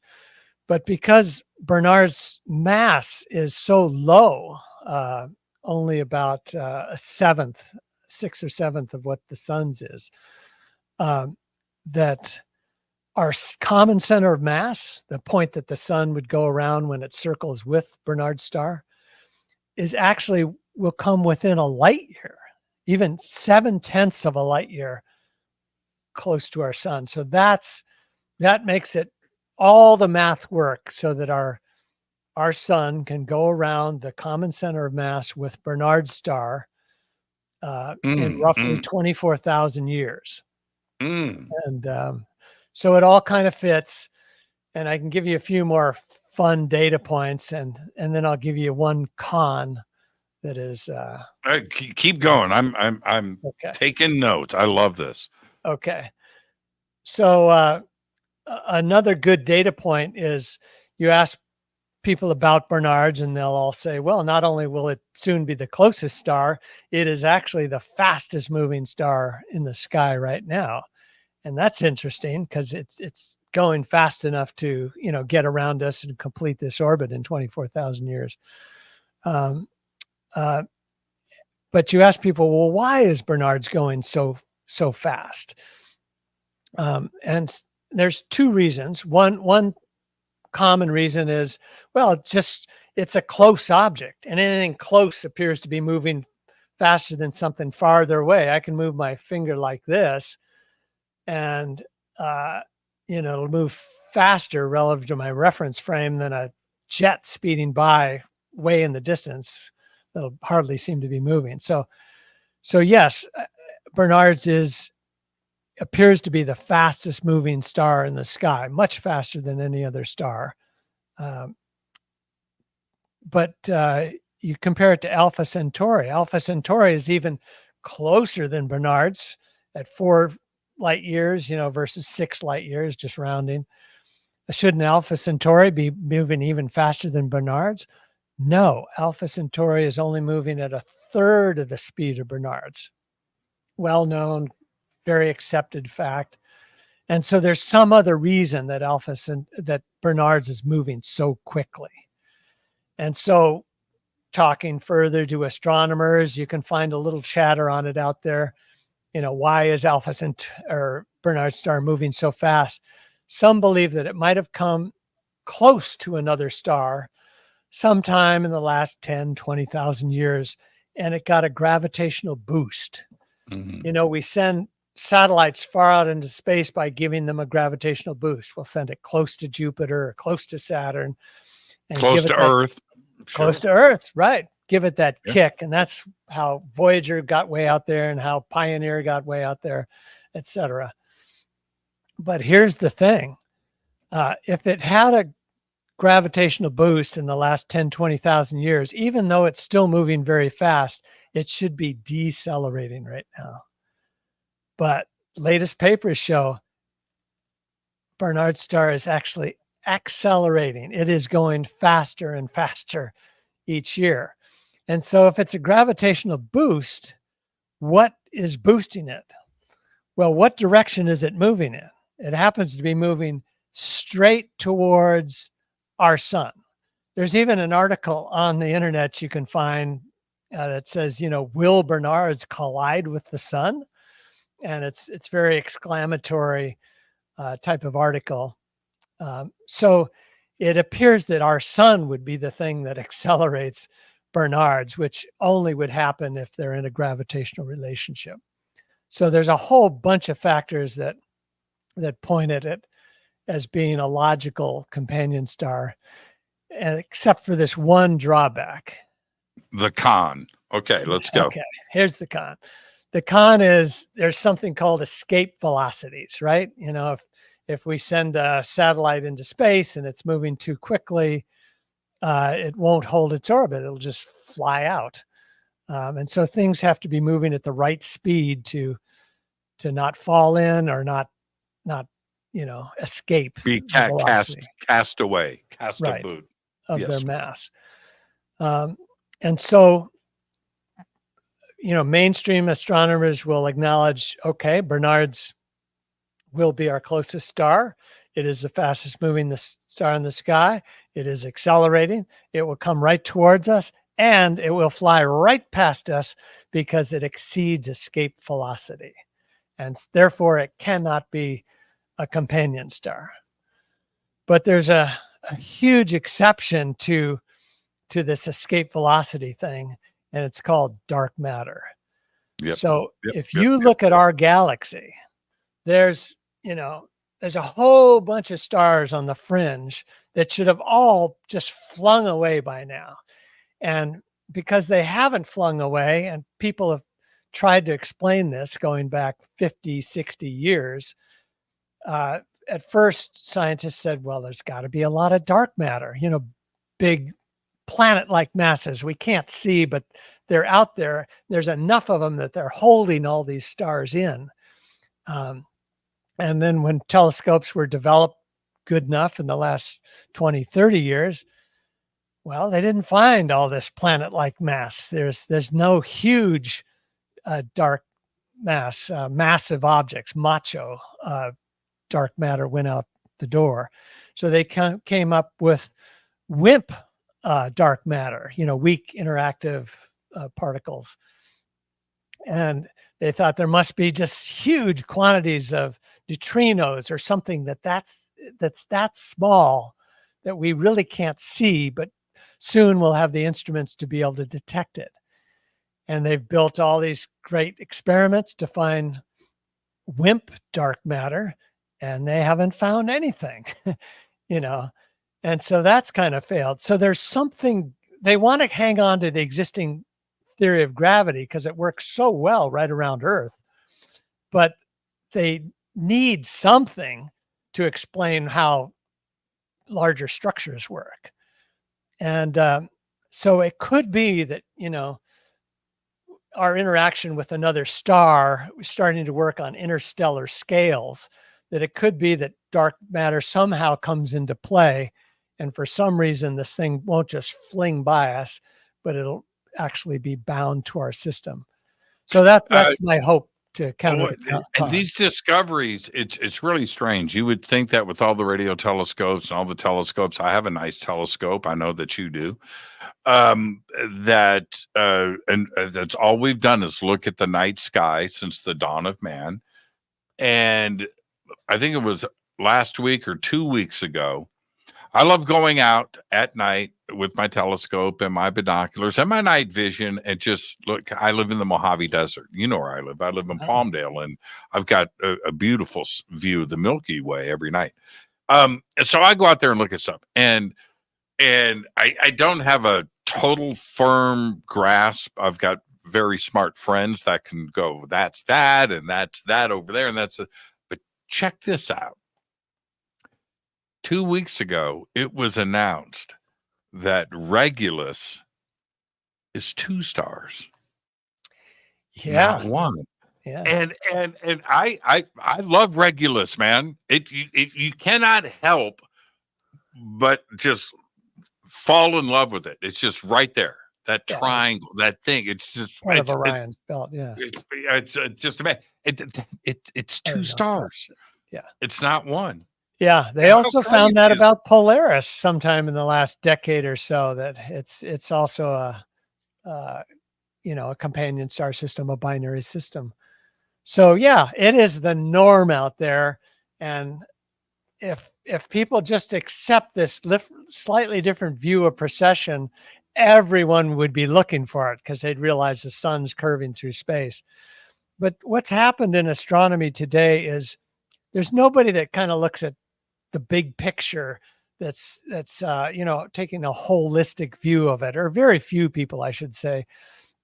It's people specialize in plasma physics, or they specialize in dark matter, or they specialize in dark energy, or what's all the rage, black holes. There's all these specialists, and nobody's kind of pieces together. Well, if precession doesn't work, then it means the sun's moving through space. And if the sun's moving through space, it means there's got to be a big mass out there and all this stuff. And, I wasn't ever a specialist, and I'm just trying to make sense of history and the pieces. So, when you look at it holistically, it does fits very nicely.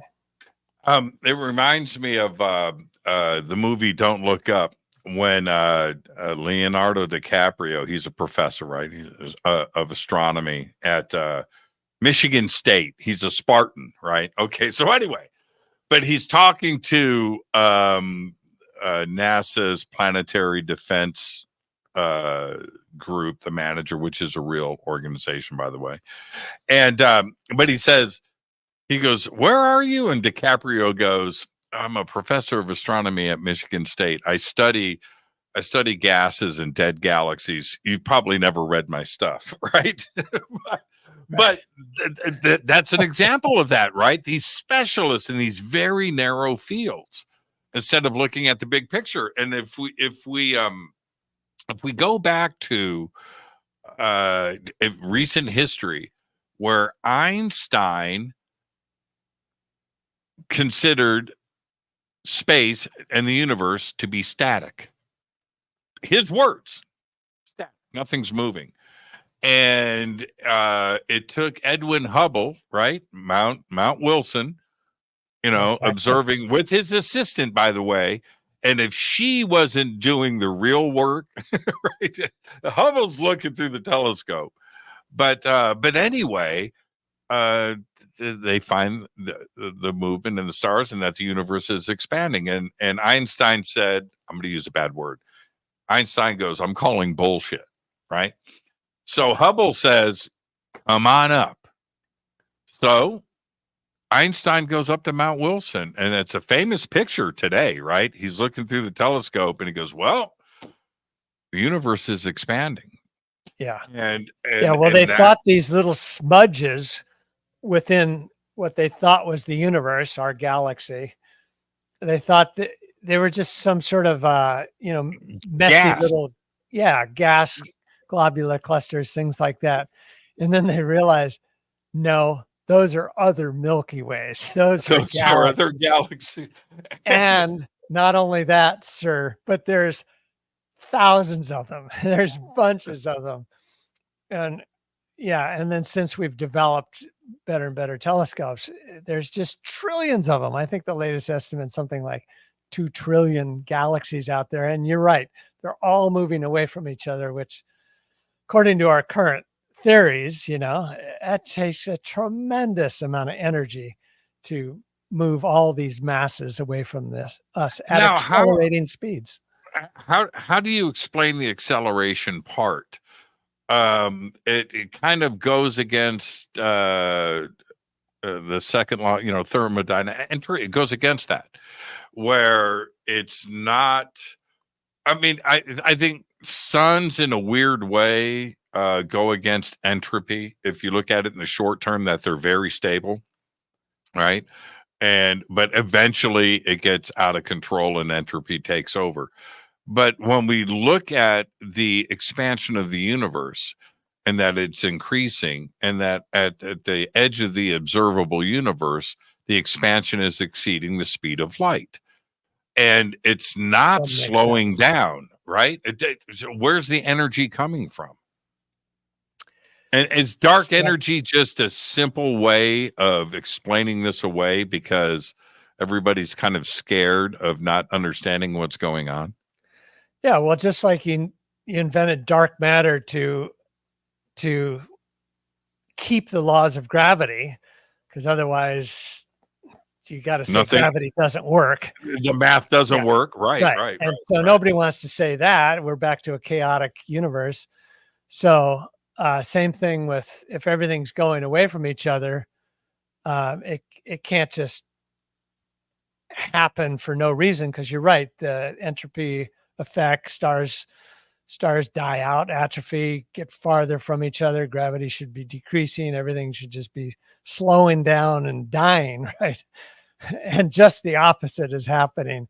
So they invent, well, we can't be wrong about everything else, so there must be dark energy. Nobody has even a clue what dark energy might be, but we need it to keep some sort of order in the world of physics. Yeah, or the math just completely falls apart. So they plug in dark energy, and I get why they do it, right? Because then all the math is wrong. You literally have to erase the whiteboard, right? And like start over. But how does the energy increase over 13.8 billion years if we accept the Big Bang, right? But if everything is moving away faster and faster and faster, will it run out of energy and then gravity takes back over and then things reverse itself? Or does it continue to expand faster than the speed of light forever until there's nothing in the night sky to observe? Yeah, so I think, physics is very much a material science. And so in this low age, the age of man, when you only perceive things through the physical universe, I don't think it's completely understandable. But if you kind of believe that there might be some truth to consciousness expanding, and we'll have different ways of interpreting things and looking at things, then I think it has something to do with consciousness itself is expanding. All of us are expanding in that aspect right now. We're all on these journeys to discover ourselves, right? So that's why we're so interested in how to explain things, how to explain where we came from and where are we going. And so, yeah, I don't think we'll ever explain it in just terms of physical matter and what moves that matter until we have a fuller understanding of consciousness. Well, okay. Now I said this, and we're at the end of the show, so we're going to end on this. I had this little light bulb go off maybe 6 months ago, and I said it live on the air, but I haven't let go of it. Could dark energy just be consciousness, and that's the end of the conversation? ET arrives and says, "This is really what's going on," right? and drops that bomb on us. But is that a possibility? And that what is this unseen force?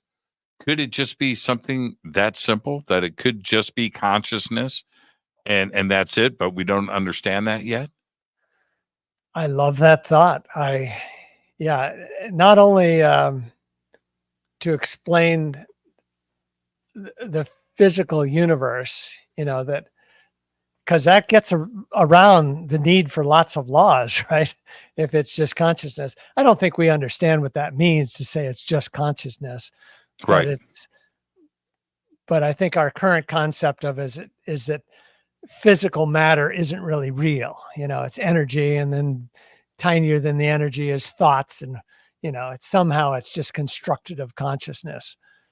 But yeah, it could well be something like that, that simple or that complex, however you want to do it. And then maybe we all awaken and then fade to black.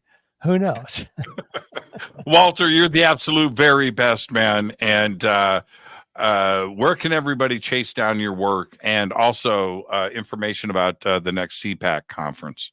Yeah, by the way, CPAC, you haven't invited me to CPAC all of these years. And I told Jason 10 years ago, I said, I've been waiting for that invitation from Walter. It hasn't come in yet. You have a free ticket, and you can be our MC if you want, and I'll pay you. So, man, let's go. I am so down for that. It is one of the great conferences on the calendar year. I accept. Yeah. Okay. I'll send you a little email on it. And then we'll just tell our current MC that she's going to do something else. So no problem, because it's less than 2 months, I think. She'll understand. She'll understand.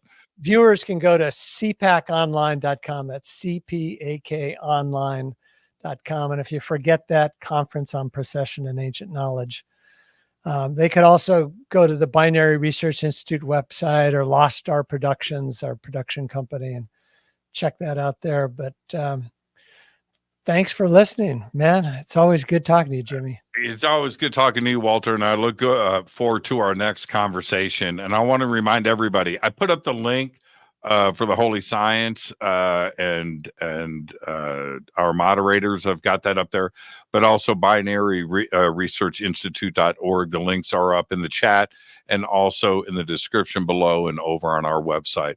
Walter, man, you're changing the world, man. Keep doing it. Thank you so much, my friend. Slice of heaven. Take care. The absolute very best, Walter Cruttenden. All right. Again, binaryresearchinstitute.org. The links are below, over on our website, throughout social media, and also up in the chat. What an amazing conversation tonight. And tomorrow night, I want to remind everybody, tomorrow night, we're talking about ghosts. That's right. Brandon Masulo is here. He's got some ideas and theories about what is going on out there in the world of the paranormal and the supernatural. We're going to do all of that tomorrow night. Until then, all I've got is go backly tappy. Fade to Black is produced by Hilton J. Palm, Renee Newman, and Michelle Freed. Special thanks to Bill, John, Dex, Jessica, Dennis, and Kevin. Webmaster is Drew the Geek. Music by Doug Aldrich. Intro, Space Boy. Fade to Black is produced by KJCR for the Game Changer Network. This broadcast is owned and copyrighted 2024 by Fade to Black and the Game Changer Network, Inc. It cannot be rebroadcast, downloaded, copied, or used anywhere in the known universe without written permission from Fade to Black or the Game Changer Network. I'm your host, Jimmy Church. Go backly tappy.